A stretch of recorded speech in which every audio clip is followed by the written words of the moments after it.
Turabahaye kaze mwese mukadukurikirana ikiganiro canyu twibahe kandi twongere duhanurane.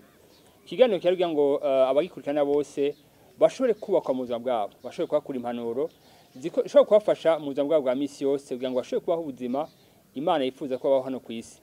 Rero uyu munsi tuzatokujana namwe kubijanye n'ukuntu umusore canke inkumi bomenya abo bobana mu buzima bwabo. Rero ndizera ko kino kiganiro kiza kubafasha aho muri hose muri kumurikurikirana. Muga byose birafite aho bitangurira. Hari abavuze ngo ushaka kumenya ibintu gena mu itanguriro, kuko mu itanguriro hari ama principe y'ubwami bw'Imana atwereka ukuntu Imana yifuza ko umuntu abaho hano ku isi.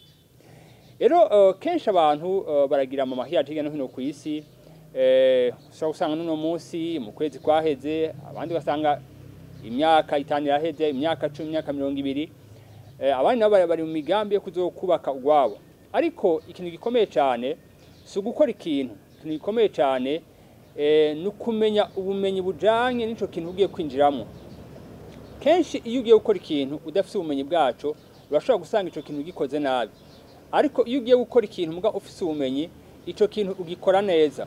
Ni nko ugiye gukora ikintu udafite ubwenge bujanye naho kare ugiye kwinjiramo urashobora gusanga aho hantu wigenjeje utariko. Rero shaka mpere hano hantu iyo kenshi bavuze mariage bashatse kuvuga iki canke bavuze ubugeni bashatse kuvuga iki. Reka ndabahe ino siguro ntoyi ishobora kubereka igicapo c'ico mariage isigura. Mariage canke ubugeni ni umugambi w'Imana uhuza abantu babiri badasanga igitsina kugira bashitse umugambi w'Imana hano ku isi uri ku buzima bwabo.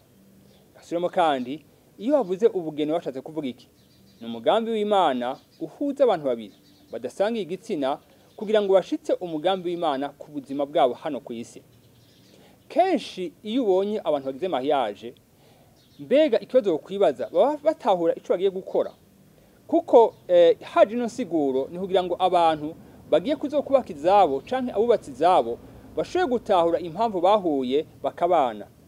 Ni umugambi w'Imana wahuje abantu babiri badasanga igitsina. Turumva neza yuko abantu babiri badasanga igitsina. Uno musari ibintu bigezweho ku isi aho usanga abantu bashobora kugira mariage mu basanga abantu babiri basanga igitsina. Uwo si umugambi w'Imana. Ugiye kura mu itangura ico cambere kuva ku 13 guca kwa kumanuka hepfo kwa 27 kumanuka turabona ngo Imana yamye abantu hari ubwoko bubiri. Ugiye kuraba mu gice kabiri kumanuka imirongo imanuka hepfo urabona Adamu na Eva. N'abantu babiri badasanga igitsina. Mugabo hari impamvu bari bahuye. Rero bisigura iki? Mariage y'abasanga igitsina iyo si mariage selon Dieu canke igicapo c'Imana.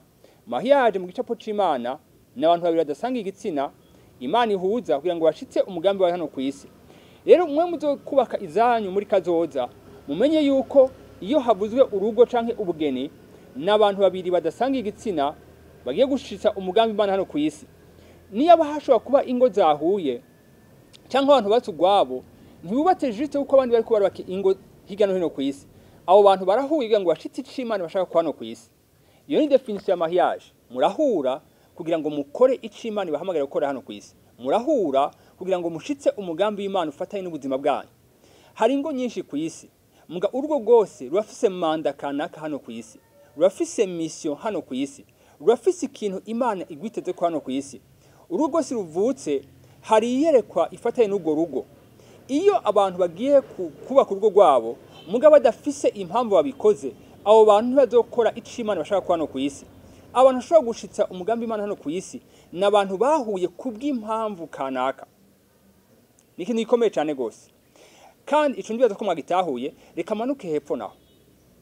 Igihe Imana yari mu muntu mu itango c'icambere 56 bavuga ngo reka turebe umuntu isho yacu ase natwe hamaganze. Umanutse mu itango ca kabiri 70 ngo Imana yabumba umuntu mukungugu ngikimuhumekeramo impemu z'ubugingo gacaba ufise ubugingo. Uwo yari Adamu. Ugiye kuraba igice ca kabiri 8 ngo Imana ifata wa muntu yabumba ngo ikimutwara mu itongo yari yatunganije. Ugiye kuraba igice ca kabiri 15 ngo ikimuhajya atongwa rime kandi agirente arizigame. Umanutse hepfo turabona Imana ibwira umuntu ngo uremewe kujya ku biti byose biri mu tongo ariko igiti kimenyekanisha iciza n'ikibi ntuzukijyeko kuko umunsi wakiriyeko uzocupfa nta kabuza. Imbere yuko tuzoja mu gice kindi aho tuzokwagura kino kintu nashaka kubwira umuntu wese ari umusore cyangwa inkumi bashaka kuzokuba kugwabo nabahaye insiguro ya mariage. ikintu ca mbere kugira ngo ushobore kugira mariage, ikintu ca mbere gikomeye cyane nico cabaye kuri Adamu, ngo Imana yamutwaye mu itongo rya Edeni. Edeni bisigura iki? Ni kibanza kirimo la présence de Dieu, canke ni kibanza kirimo ukubaho kw'Imana. Mu gicapo c'Imana, imbere yuko umuhungu n'umukobwa bahura, niko vyagenze ari kuri Adamu. Imbere ko Adamu ahura na Eva, hari ikintu ca mbere cari kihari. Adamu yari muri présence y'Imana. Adamu yari mu kubaho kw'Imana. Ikintu ca mbere gishobora kuresisa mu buzima nuko ufise présence y'Imana mu buzima bwawe. Adamu yari afise ubuzima bw'Imana muri we.